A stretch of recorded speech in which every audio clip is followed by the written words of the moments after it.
Okay, sit. So we walk her up to the front door. We're going to bring her in now, and we have her sit. We step in. She waits. We step back. Never call her through, because you'll destroy the whole exercise. The whole idea is that she waits for you to cross this boundary and come back to her, so that in case this front door is ever open or a gate or something, she's less likely to race through, because she never does. So our goal would be you practice this enough that she just knows she doesn't go through a boundary without your permission or with you like this. Okay, and that will work if you do this every time you take her in and out. You do this little exercise. It works really well. Also throughout the day, she gets much calmer too. Sit. Open the door. Okay. Sit. I'm going to have her sit closer to the threshold so you can see her. I know there's a shadow here. A bunch of dogs in this house. We're crate training right now, so it's extra hard for her to be focused. But see how she waited till I came back? Okay. And see if she wants to rush forward. All I did was I kind of held on to the leash. She went to the end of it, felt the collar, and she backed up. It's really simple. So you're never restraining, you're never holding on to her, because, okay, that will cause her to pull more. So it's always loose leash, sit. This is how we come in. Of course, we have her sit, and the door would be closed. We have her sit, and then if we're bringing her in, open the door, step through. Really important part of this, stepping through the threshold before her. She waits for you to come back. Never call her to you, because you're going to destroy the whole exercise, which is for her to only go in or out through a threshold with your permission, with you, next to you. Okay, so much harder for the dog to do it that way, and that's why we practice it this way. Okay, and safer too, in case the front door is ever open. Sit. Now we're coming outside onto the street. Okay, sit. I'm going to have her sit right at the doorway so you can see her. So always coming out on the street, whether you have a gate or a fence like this, or an open gate or a closed fence line like this, always have her wait at any threshold, any boundary. See how she popped up? No. Do it again. All I did was just pull up with the slightest bit of tension, said no. She needs to wait until you say okay, and then she walks through with you. In this case, you got to do one of those left circles that we do all the time and close it, because you'll be by yourself with any doorway. If you have to close that door behind you, do that little left circle, close the door, and then continue on. You're always turning left into her. You'll see it throughout the video clips.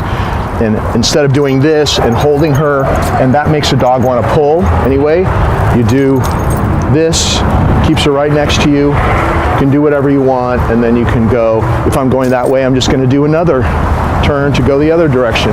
But it works really well, as you can see, and she's used to it, so all you have to do is do my moves, and she will do her moves because she knows how to do it. You just have to do your part of that move, and she's very good at that. Okay. Sit. Now we're doing the curb. So we started on the inside of my house there, and we did the gate, we did that doorway, then we did the gate, and now we're doing the curb, and we haven't started the walk, the free time walk yet. But if I wasn't making this video, see how I walked around her both ways? If I wasn't making this video and talking to you, it would be done in like a minute or so, and then we'd be free. So I always cross the street like this. I do a curb. Okay, we're gonna go across the street. We're gonna go this way, so you should go that way, or follow me somehow. And I treat the street as the calm zone, like she's on the clock in training mode next to me. And if I want to slow down, see, I'm just kind of tapping her. And then on the other side, I have her sit. And then this is where we start the walk. Go. And you have a much calmer dog if you start the walk this way. It takes a minute, minute and a half, depending on how many gateways, doorways you go through. But you start the walk in a very calm way like this, and your walk starts much calmer, and you have way less problems, if any, with her.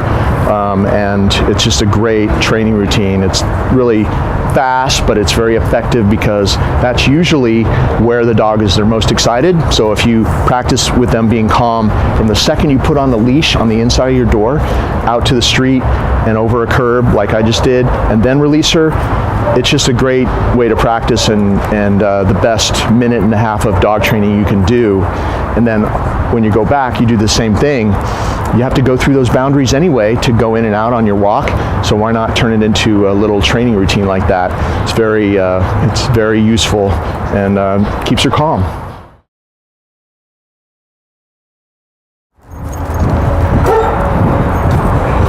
Sit. So we walk her up to the person. We step away from her, give the person a little treat to give her. If she tries to go into a down, a collapse into a down, that's like one of her little issues. She usually will correct herself like she just did, but if she does, you say no and just pull up a little bit and she'll go back into her sit. So you step back, always keeping the leash loose. With your right hand, pat her chest and say no. Make sure that she doesn't jump the gun.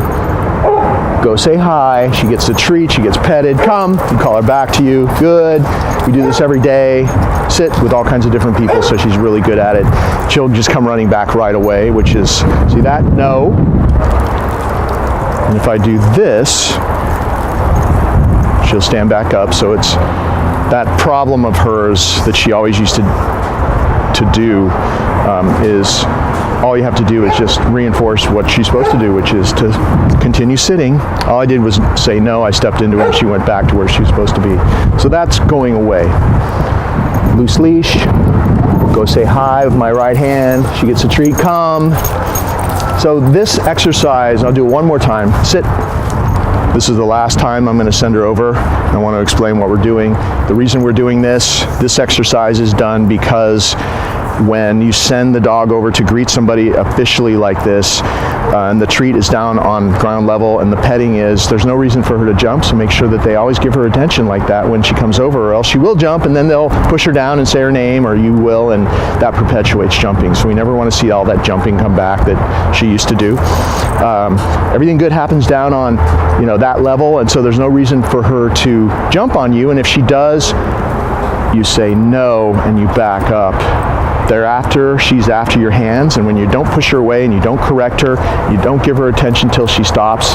If she does jump, she'll stop immediately, and then your hands say good. But as you can see with these greeting routines, she's much better now. Go, say hi, last time. Come. Good.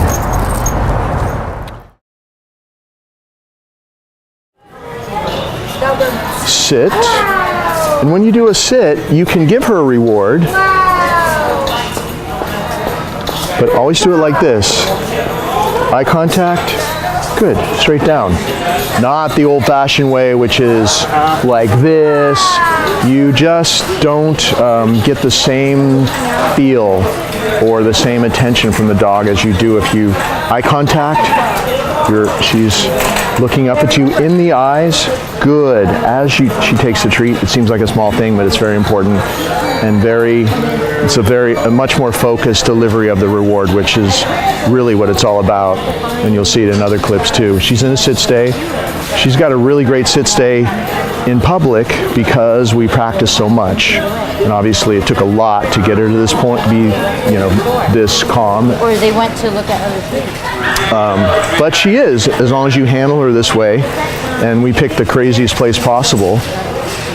Good. I walked around. I'm only giving her treats for sit in a difficult situation, because most of the time when she sits, it's not a big deal, and she sits all day long, so I'm not going to be giving her treats for sitting everywhere. But and that's basically with any command. If it's in a difficult situation and it's going to be stressful or something, that's when you give treats, because it's very important to let her know that, hey, when you do something where it's really hard, this is going to be tough. You see this, right? And watch her. She looks back at me. Good. She didn't break out of her sit. So what she has now is, when a distraction shows up, she'll look at it, but then she'll turn back to me, and I better be there. Good. Just like that. With all this going on, she's still in the sit stay. She's doing really well.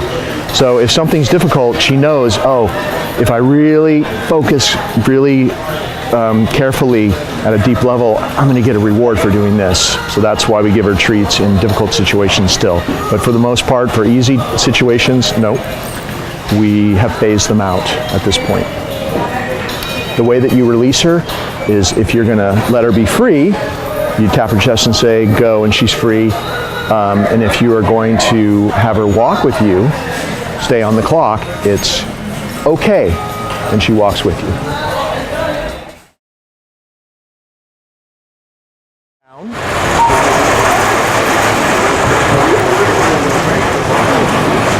This is a very difficult place for her to do a down. I had to help her a little bit, just barely touched the leash. Good, there's some really noisy stuff coming up, big stuff coming by. Make sure you show this. I can't help but see it. Good girl, she didn't pop up. I gave her rewards to get her past that. That's difficult, you know, and she's kind of a nervous, jumpy dog, so having all these things come at us like this is kind of crazy. Good, but she's handling it. When you're going to release her, I just wanted to show you what she's capable of. Not that you would do this, and there's a dog barking like crazy over there, but she's handling it, and she's doing, so this is a really good downstay. And you saw what I did. I only said it once. You never repeat the command. Stay, we don't even have to say because it's implied, so we say down. She knows to stay there. And she's waiting to be released. She only leaves a downstay when you come back next to her. You pat your leg and say, okay. Have her sit. Always have her sit and release her from a calm sit stay so she doesn't start popping up out of the downstay and running around and being hyper, because we want her to end every downstay a little bit calmer than the last one. So it's always okay, sit, and you'll always release the dog from a calm sit stay with your right hand, go. And if you practice like this, continue doing this, you'll see her 24/7 just start to become calmer and calmer, because this kind of stuff really helps developing a high level of focus this way. Okay. Let's go. I just want to show you how we practice the recall with her. I always have the leash over my left hand. If we're walking, and she's free, it's always like this. My right hand is free to dip into my treat pouch, or if I don't have a pouch, she'll still come to this. And this is why we practice calling her to a closed hand target, because in an emergency, she won't know it's empty and she'll come running to you. So I always practice when the dog looks away from me. And so we have somebody standing here, so come. Good. It was empty that time, but she didn't know it was empty. But when you're practicing the come command, when you're practicing, use a reward, so that when you don't have a reward, she'll come every time. God forbid, she's off leash, she's running out into the street, there's no treat, no leash, no nothing. And she's as nervous as she'll ever be here just because of all this craziness. That's why we're doing the video here. It's worst case scenario here. She's always controllable though. If you need to get her away from something, like there's something on the ground, come! She wanted to eat a little piece of plastic. Good. That time I had a treat on me. I just wanted to show you, she'll come to this target every time.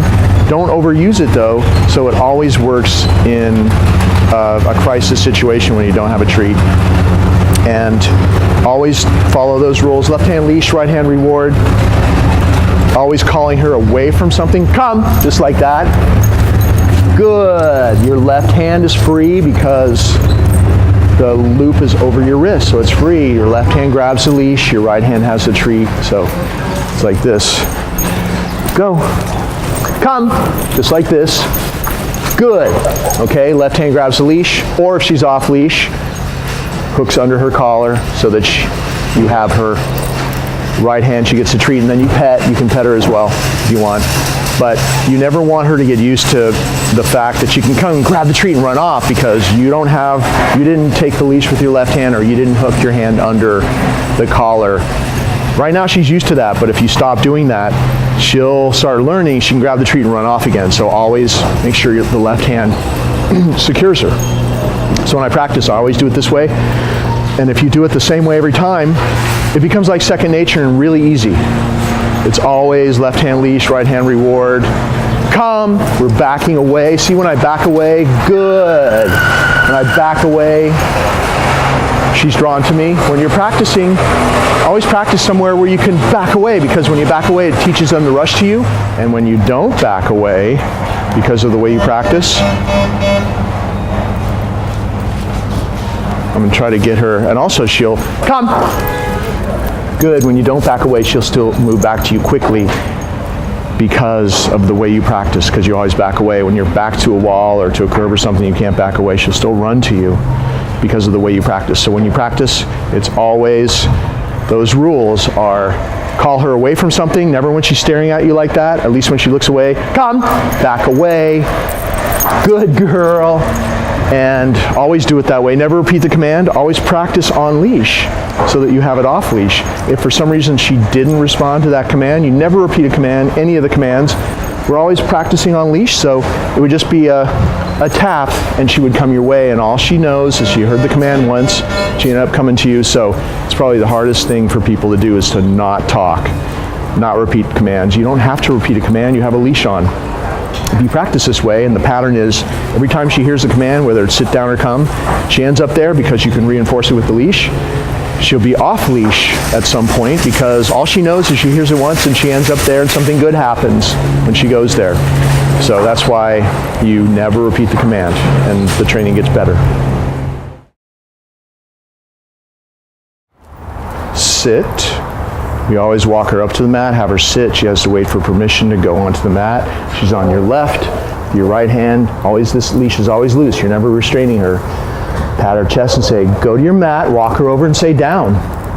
She'll probably go down by herself, but you always want to say it anyway. You always want to say it anyway because even if she would do it automatically, which she does a lot of things automatically now, you want to say it at the same moment so that your command gets stronger and stronger so it works in a much more difficult situation. So never just let her do stuff because it's automatic. Always say it anyway. When she's on there, good. Lay it on the mat like that, and she has to wait until your hand withdraws to take it off the mat. Maybe she'll try to grab it once, but let's see if she'll try to do it if I put it really close to her like this. See how good she is? I usually give her some space. Good, because she loves these treats. She always waits respectfully until you withdraw, then she takes it off the mat, and you say good when she takes it off the mat. So if she ever tries to take it out of your hand or she's touching your hand, you pull back and say no. She'll back off and she'll let you do it. Good, just like that.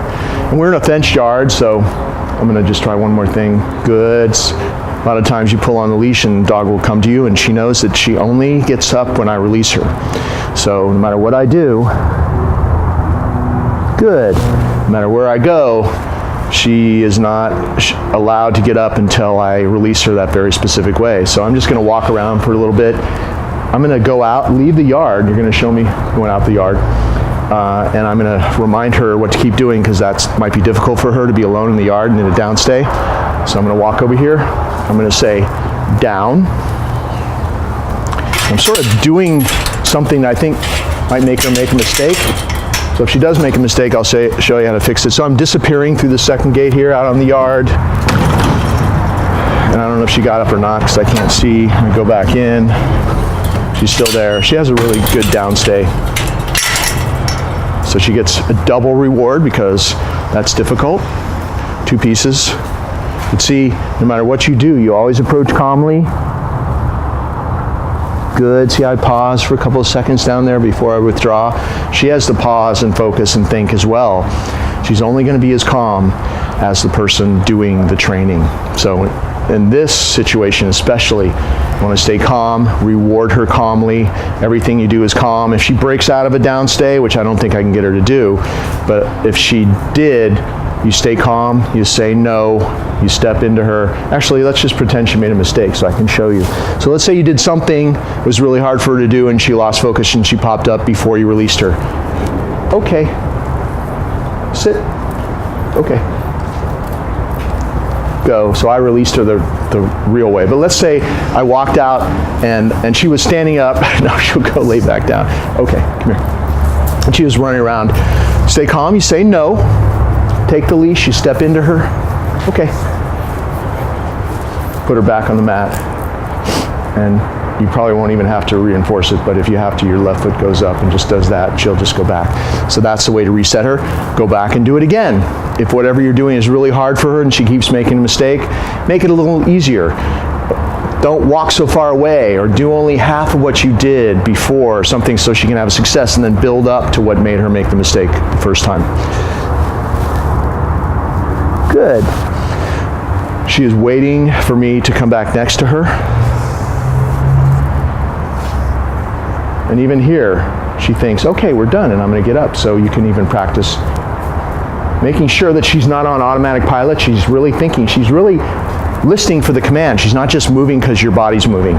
We don't want that kind of training, and you see it a lot, where the dog just goes wherever the owner does. So we want a higher level, which is where she's really waiting for the voice command, or else she won't move.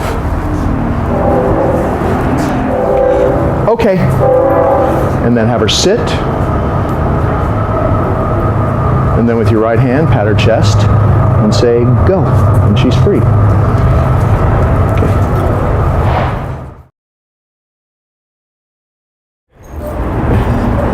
Sit. Always walk her up to the crate, have her sit. This door is always closed. And this crate's locked, so see how the kind of sit stay she has to have, if need be. She has to be able to sit there. And we're going to have this problem with the crate door closing automatically. So we're going to move it over here like this. Okay. You don't want the door closing on her. Sit. So you move the crate so it's at an angle that way now. Okay, so you walk her up to the crate, you open the door. She's waiting for your permission. Just the way you send her to say hi or to the mat or any other way, it's the same move. Now it's in the crate. Sometimes the dog, when they go home, they don't want to do for the owner what they do for me, which is why I do all the videos so you can see that she actually is doing it here. But with the crate thing, use a treat. This is this training treat here that we use, and she likes it. So with the same motion, you toss something in there, go, and she'll follow it in, just in case she starts putting on the brakes for you.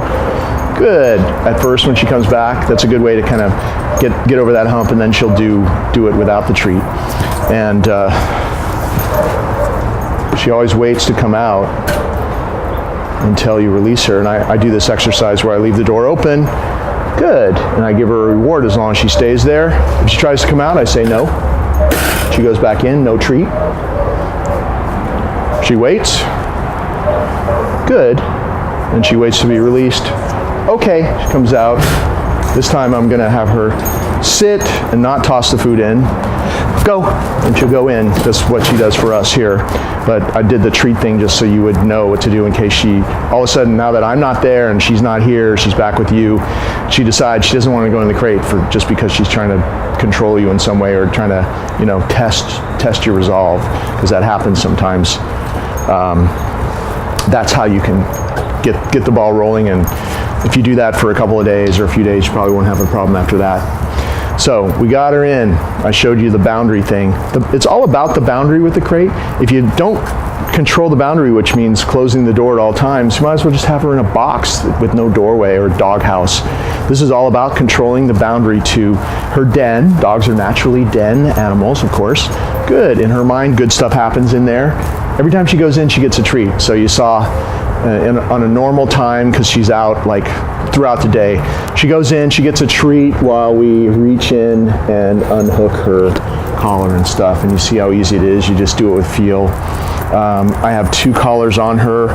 One is a little training collar, a little prong collar. It's the smallest size they make. This is the only size I use for any dog, because it's not supposed to cause pain. We don't use it to correct. I actually don't hardly ever correct, ever.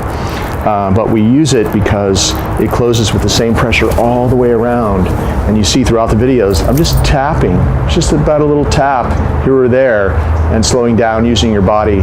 So you never have a tight leash on this collar, and you're never using it to cause pain. And it only closes so far, so you can't choke her because it's sized to her neck.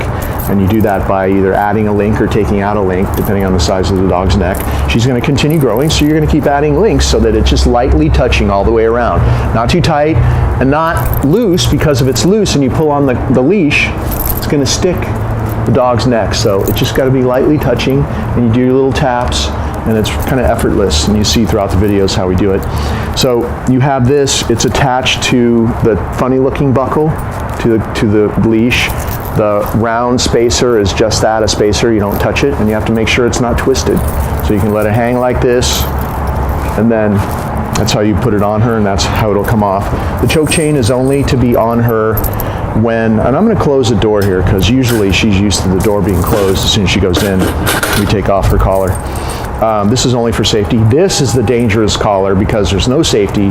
It doesn't have, it closes way too, I mean, it doesn't have it's not fitted to her neck, so it'll just choke the heck out of her, whereas this can only close so far. That's what I was trying to say. So this is really dangerous, but it just it hangs loosely around her neck in case this would ever come off in public. This takes up the leash and you don't lose the dog. So it's only for safety, it's not for training. But this would be the dangerous one. You never want to train with this because it could screw up her neck and cause all kinds of problems. So this is just for safety. We hang up the prong collar on the door of the crate. That can go here, the leash can go here. She eats in there, she sleeps in there. We give her meals in there. She gets her favorite things to chew on and bones and things. Everything great is in there. That's why she loves the crate. That's why it's a great tool for training. And you control her access in and out. So when you're going to take her back out, and let's say we're taking her on a walk. We're going to take her out in public. She has to wait in there. Nope. If she tries to come out, no. This crate's a little bit small for her. She's kind of grown out of it. So she would have the next size up. Give her a treat and slide that choke chain over her head first. Hook this prong collar up to the leash. Give her another treat as you hook her up like this. And it's really easy to do. You just do it by feel. And then you attach it to the choke chain. And there are other variations of how to put it on. Whatever works best for you, that's the way I do it. So she's hooked up to both the choke chain and the prong collar. She's waiting. I say, okay. She comes out. And then I'll have her sit. And I'll say sit. And I'll close this door. We'll go out for the walk or whatever. I'll come back in and then sit and back in and all the stuff you saw in the beginning of this clip. But the crate used as a tool for training where you control the boundary like this, 10 times better than just letting her run in and out of an open door. So I would suggest you continue doing what we've been doing here. She's really used to it, and at first she might rebel, maybe not. Some dogs do, some dogs don't at first when they come back, but if you stick with it, you'll have there what I have here. Okay.